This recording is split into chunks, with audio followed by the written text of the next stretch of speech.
தாத்தா பொண்ணு இந்த ஊர் தானே? பக்கம்தான், ஒரு 1/2 கிலோமீட்டருக்குள்ள. ம். நாம பார்க்க போறோமே பொண்ணு, ஆமா. அங்க பார். Hi, how are you? தாத்தா அந்த பொண்ணு எனக்கு பிடிக்கல. கட்டிக்க போறவன் நீ, உன் மனசுக்கு பிடிக்கலன்னா ஒண்ணுமே செய்ய முடியாது. புறப்படலாம் தாத்தா. பக்கத்து ஊர்ல வேற ஒரு பொண்ணு இருக்கு, வந்ததே வந்துட்டோம், பார்த்துட்டு போயிடலாமே.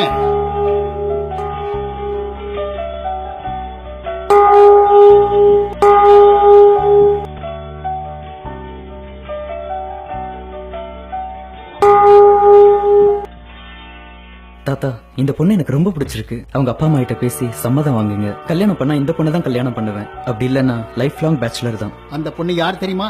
கடத்திருவுல மாடர்ன் ட்ரெஸ்ல பாத்தியா, அந்த பொண்ணு தான் இது. நிஜமாவா தாத்தா சொல்றீங்க? நம்பவே முடியல. கொஞ்சம் கூட சாயலே தெரியல. எந்த சாயலையும் மாத்தக்கூடியதான் தீகோ சில்க்ஸ். திருபுவனம் பட்டு நெசவாளர் கூட்டுறவு சங்கம்.